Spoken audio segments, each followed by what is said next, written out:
This channel does not promote any violence, harmful, or illegal activities. All content provided by this channel is meant for an educational and information purpose only.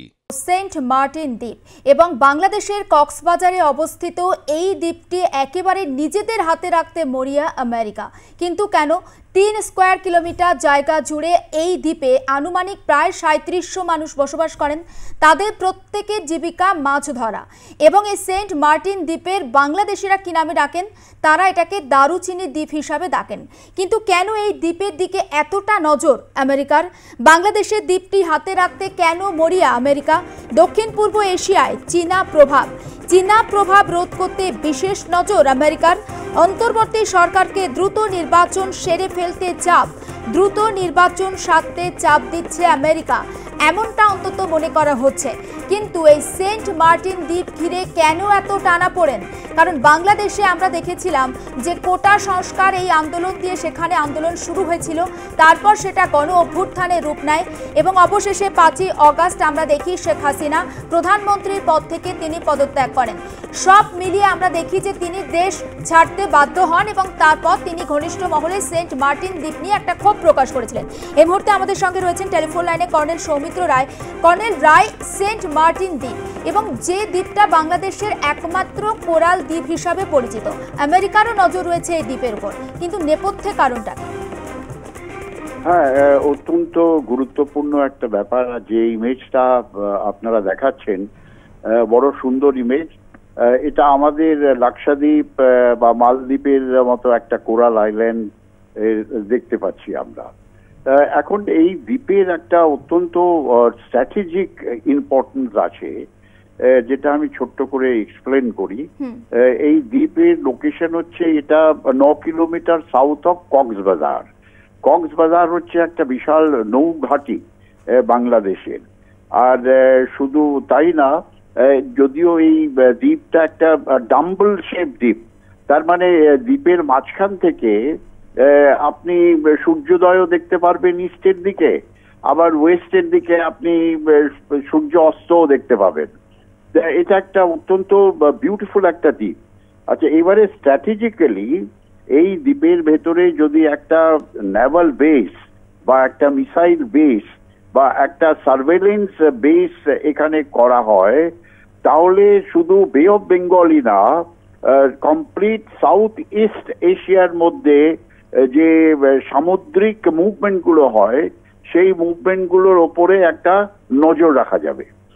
এছাড়া land মানে জমির দিক থেকেও complete Bangladesh, Myanmar, China, Bharatvarsha আর ভারতের specially Andaman Nicobar আইল্যান্ডে আমাদের কি ধরনের অ্যাক্টিভিটিস হচ্ছে তার ওপরে এই দ্বীপ থেকে নজর রাখা যাবে। এটা অত্যন্ত একটা স্ট্র্যাটেজিক্যালি ইম্পর্টেন্ট দ্বীপ।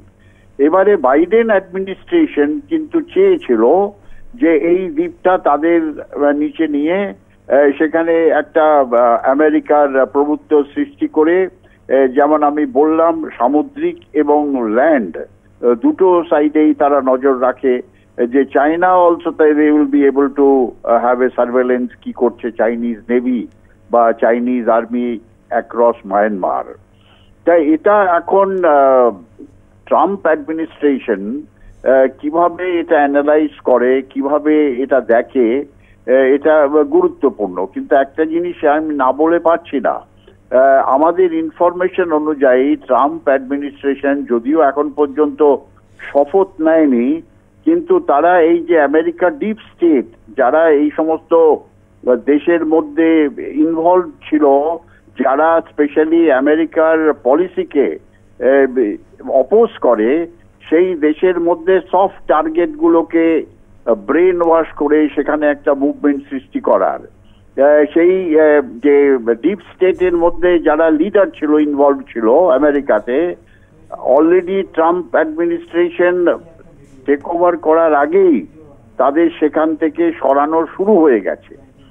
সেখানে মিস্টার ওয়ালসকে নিয়ে এসছে বা অ্যাপয়েন্ট হয়েছে national security adviser in USA. Mister Waltz কিন্তু একজন গ্রিন ব্যারেট মানে এক্স আর্মির প্যারাট্রুপার, আর আফগানিস্তান যুদ্ধে টেক পার্ট করেছে, ইরানের যুদ্ধে টেক পার্ট করেছে, সে কিন্তু টোটালি ইন্ডিয়ান পন্থী বলে সবাই জানে। যে ভারতবর্ষের সঙ্গে সে চায় যে আমেরিকার একটা শুধু স্ট্র্যাটেজিক একটা অ্যালায়েন্সই না, বরং তারা যেন অত্যন্ত গুরুত্বপূর্ণ বন্ধু হিসেবে পৃথিবীর মধ্যে গণ্য হয়। এখন দেখতে হবে আমাদের Trump administration and prime minister মোদিজির রিলেশনশিপ কিভাবে প্রোগ্রেস করে, তার উপরে কিন্তু বাংলাদেশের যে অ্যাক্টিভিটিস গুলো আছে সেটাও নির্ভর করে। এখন বাংলাদেশের যে ইন্টারিম গভর্নমেন্ট ইউনূস জানতে পেরেছে বা জানে খুব ভালোভাবেই যে একটা বিশাল চাপ এই ইউনিসের অন্তর্বর্তী সরকারের ওপরে আসবে, যেটা democratically not accepted by international communities. এরা মনে করছে, একটা সেকশন মনে করছে যে এরা জবরদস্তি ওই আমেরিকান ডিপ স্টেট আর কিছু এজেন্সি যেমন জামাত, রাজাকার, হিজাবুল তাহিরি আর আইসিস, আল কায়দা, এদের এক সংগঠন করে ছাত্রদের অ্যাজ এ ক্যানন ফডার মতো ইউজ করে এই ধরনের একটা রিজিম চেঞ্জের অ্যাক্টিভিটিস বাংলাদেশে হয়েছে। মোহাম্মদ ইউনিস খুব ভালোভাবেই জানে যে তার উপরে একটা বিশাল প্রেশার আসার কথা। তা সেখানে উনি চেষ্টা করবেন বা ওনাকে অ্যাডভাইস করা হয়েছে, ওনার যে অ্যাডভাইজাররা, যে ট্রাম্প শপথ নেওয়ার আগেই যেন উনি অ্যানাউন্স করে দেয় বাংলাদেশের একটা ইলেকশন। সেটা one way of স্কার্টিং the American pressure on Bangladesh. তা এটা দেখতে হবে কিভাবে প্রোগ্রেস করে।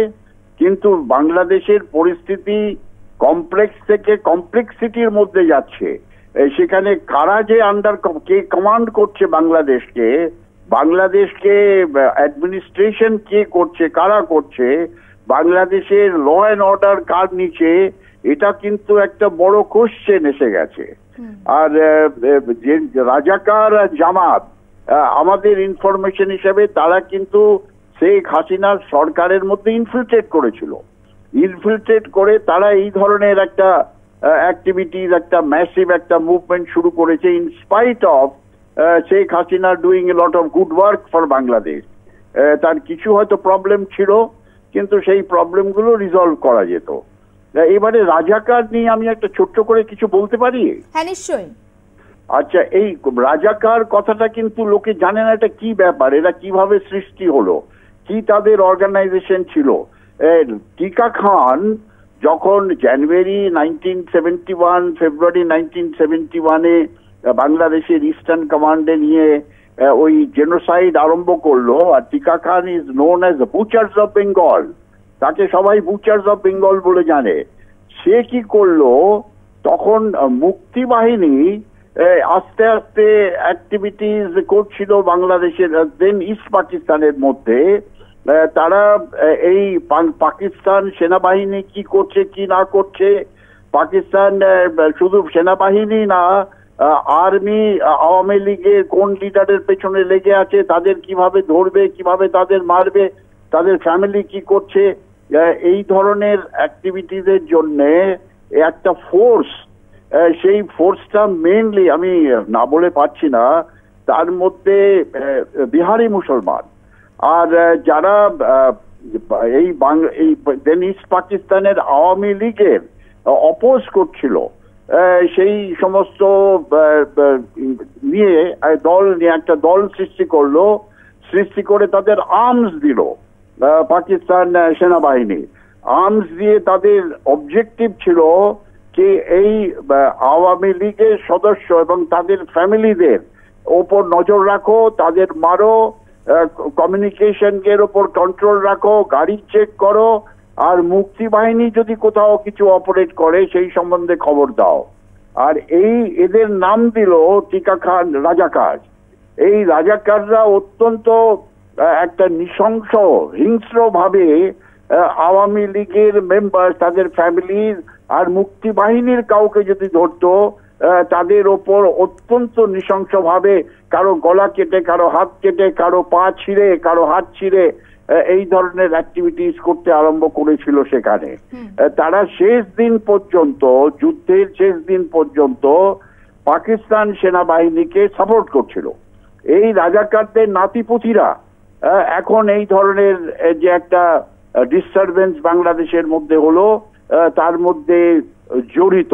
আচ্ছা, একেবারে একেবারে অনেক ধন্যবাদ আমাদের সঙ্গে কথা বলার জন্য।